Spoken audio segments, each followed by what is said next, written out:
El precio de un corazón frío.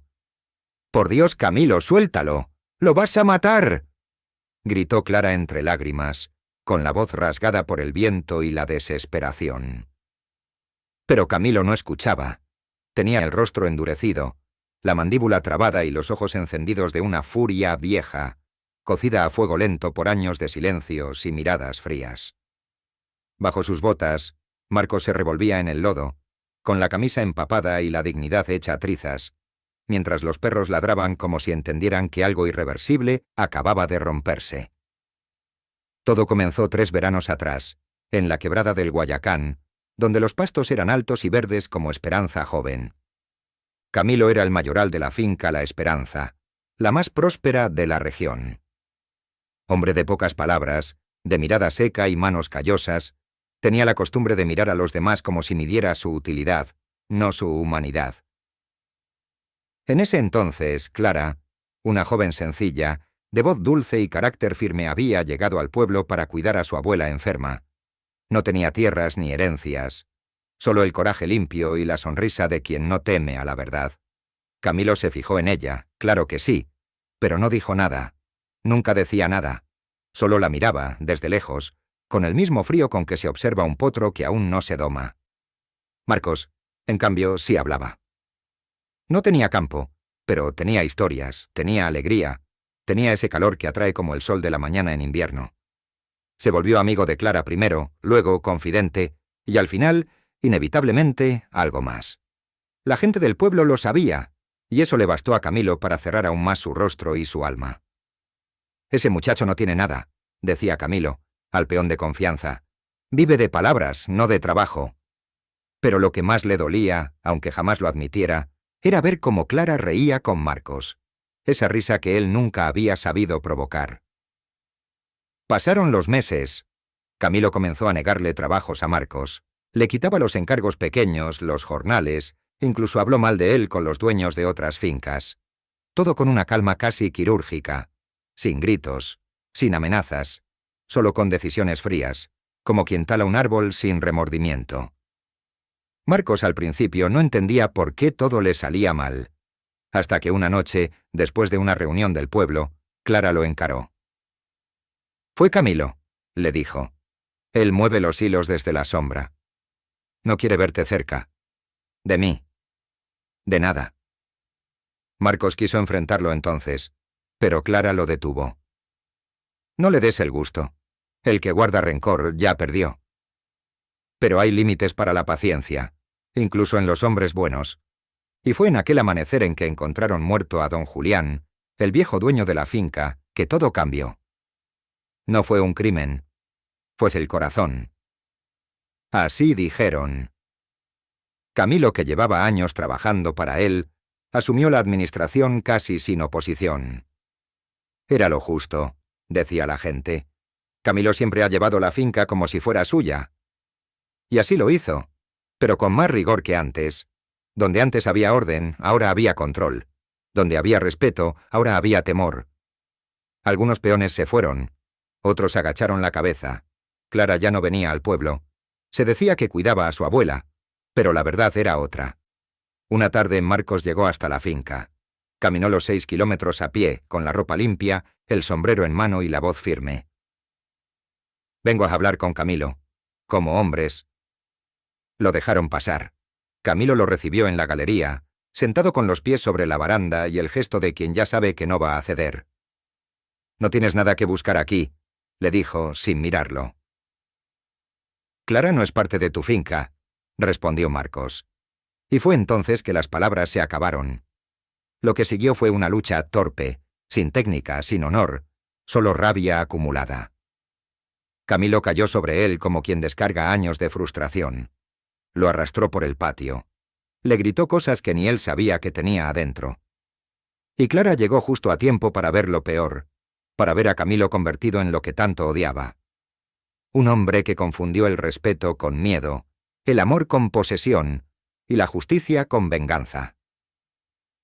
El cielo se cerró con nubes densas. El aire tenía ese sabor a hierro y tierra húmeda que precede las tormentas. Y entonces Clara habló. Tú crees que lo perdiste todo por él, le dijo a Camilo con voz quebrada. Pero lo perdiste mucho antes, el día que elegiste tener razón en lugar de tener alma. Camilo soltó a Marcos. Miró sus manos. Temblaban. No de esfuerzo, sino de algo más hondo. De una verdad que se abría paso como espina bajo la piel. Marcos se incorporó con dificultad. No dijo nada. Lo miró con algo que no era odio, era lástima, y eso dolía más. Clara se fue con Marcos sin volver la vista atrás. Camilo se quedó solo, entre el barro, los perros callados, y un silencio que por primera vez pesaba más que el trabajo. Los días que siguieron fueron los más largos que Camilo había conocido en sus 40 y tantos años de vida.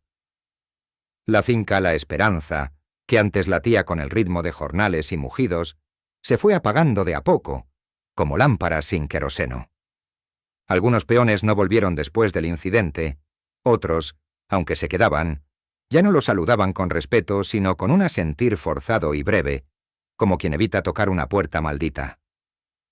Pero lo que más le dolía a Camilo no era la soledad del campo, sino la de las noches, porque en el silencio de su cuarto, sin testigos, el recuerdo de lo que hizo con Marcos se repetía sin cesar.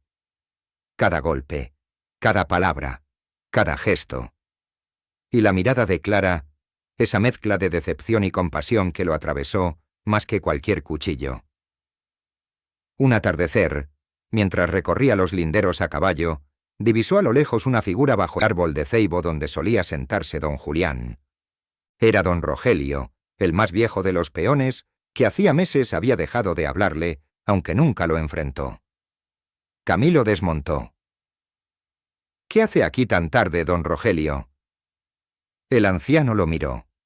Sus ojos eran claros como el agua del aljibe, pero cansados. —Esperaba que me preguntaras eso algún día —dijo con voz grave. —Aquí, muchacho, es donde se medía la tierra, ¿te acordás? Aquí don Julián decía que el que manda no es el que más grita, sino el que más escucha. Camilo bajó la cabeza. —Yo hice lo que tenía que hacer —murmuró. —Namberg, hiciste lo que te dictó el orgullo, y eso no alimenta ni el campo ni el alma. Yo te vi crecer, Camilo. Eras bueno. Pero te fuiste volviendo de piedra, y ya no sabes cuándo una piedra está matando lo que pisa. El viejo se fue sin esperar respuesta, y por primera vez, Camilo no sintió rabia. Sintió pena. Por lo que fue, por lo que dejó que lo convirtiera el tiempo. Esa noche, sacó una libreta que había pertenecido a don Julián. En ella estaban los nombres de todos los peones, los cambios de turnos, las notas de la cosecha, pero también frases sueltas. Reflexiones, consejos, como si el viejo hubiera escrito para alguien que aún no sabía que necesitaba aprender. Entre las páginas, encontró una línea subrayada. El campo no se trabaja con las manos, se cultiva con el corazón, y el que lo enfría, lo pierde todo. Camilo cerró la libreta, miró el techo, luego se levantó. Al día siguiente fue al pueblo. No fue a buscar a Clara, ni a Marcos.